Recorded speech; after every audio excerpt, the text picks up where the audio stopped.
So yesterday, I got an email from a friend that I've known for over 20 years. Our friendship started under some odd circumstances, but what started out kind of odd ended up awfully awesome. And we're going to talk about that right after this.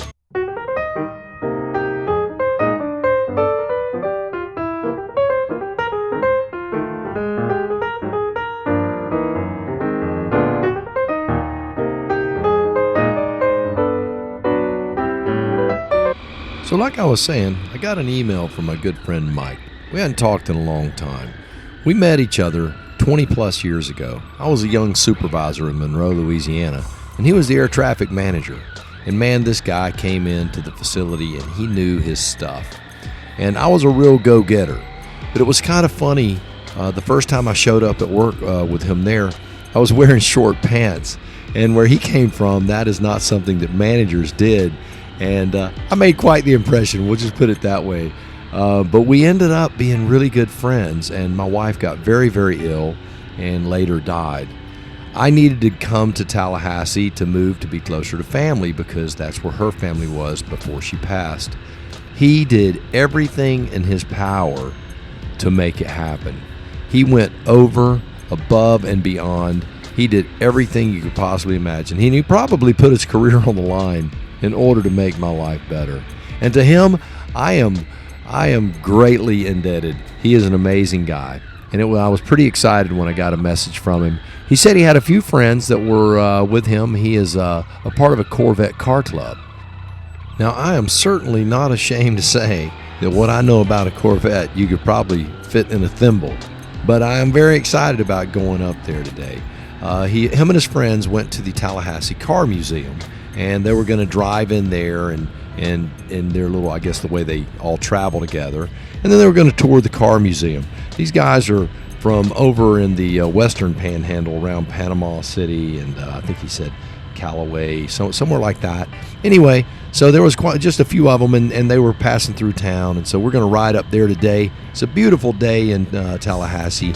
You know, tomorrow being the first day of fall, we're starting to get some nice mornings where the mornings are in the 60s and the afternoons are still in the 90s, but at least it's the low 90s. It's no longer this heat index of melting your skin off your bones.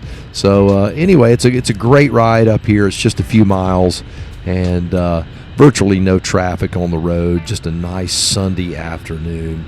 So we're going to cruise up here and see what's going on.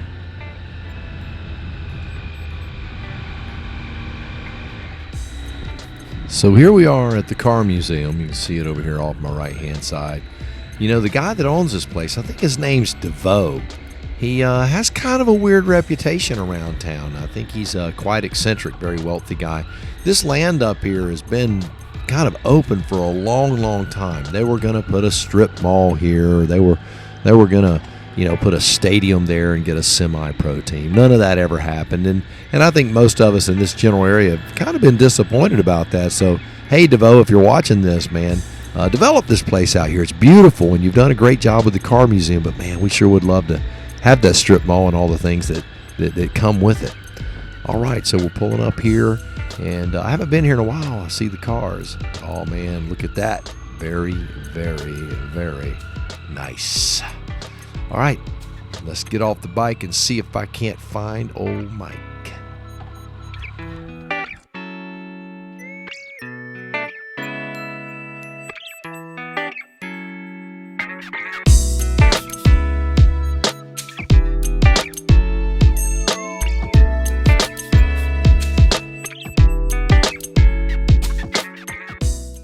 So after a hug and conversation and catching up on old times about health and well-being and retirement and cars and motorcycles, Mike began the tour, and what a beautiful tour it has been. First, we have a C7, silver and black. Very, very nice car. You'll notice the red car right beside it. That's my friend Mike's car, a 2012 Grand Sport C6. Love the car. Absolutely beautiful. And beside it, a C7 Grand Sport 2018 model. The Granddaddy, the 2019 ZR1. The carbon fiber hood scoop, I'm going to tell you, is pretty awesome. 2015 C7 Stingray. 50th anniversary 2003 C5. And last but not least on this row, a bright yellow 2006 Z06.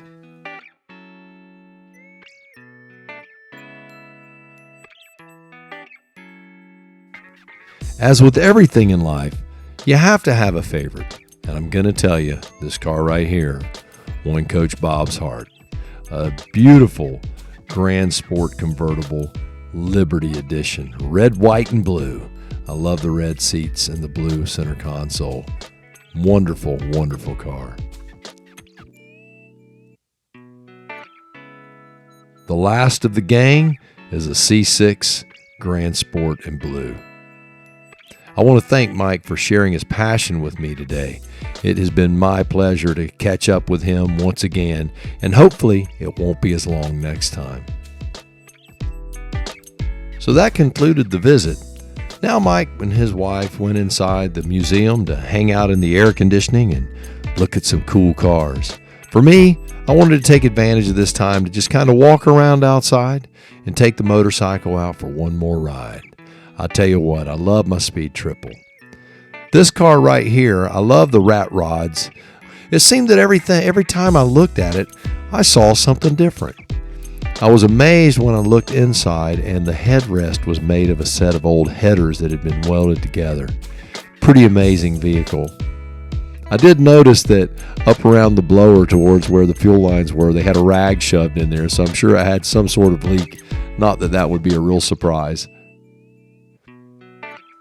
Hey, Elvis, the Elvis Mobile. You know, this was actually pretty cool. It was like a big giant stereo system with lights and looked like a hookah bar inside of it, but certainly a novelty item. And then they had this cool old Americana Ford truck. Very, very neat. All red, white, and blue, USA'd out. Just a nice old parade truck. Nothing fancy. And then there was the giant elk. And no Americana car museum would ever be complete without a massive statue of good old Uncle Sam. And there he was in all his glory. It was a great trip. Now it's time to hop on board Oxford and roll on down the road. You know, no trip is ever complete, though, without the old parking lot story about when my nephew or cousin or friend or brother was in a motorcycle accident. And, you know, I used to really not like those conversations, but I actually don't mind them anymore. And I got to talk to a nice couple who did have a nephew that got in an accident, and it just reinforces the idea of wearing your gear. I didn't wear it when I was younger, but I do now. Like they say, dress for the slide, not for the ride. And I can tell you, if you ever go sliding, you're going to wish you had it on. So wear your gear. There's some advice from the old guy. So wherever you are in your life, I hope you have a good friend like I do with Mike. And you know, when you have friends and cars and motorcycles and time, it really is a great, great thing. So I hope you have a great life, and I hope you're having a great time out there. If you like this content, be sure and click a thumbs up, share it, subscribe. It'd be great. Anyway, if you're ever in Tallahassee, swing by the Tallahassee Car Museum. Tell them Coach Bob sent you. And I'll tell you what, if you hit me up, I'll meet you up there. Who knows? I might even buy you an icy across the street at the Circle K. You guys have a great day, and we will talk to you next time.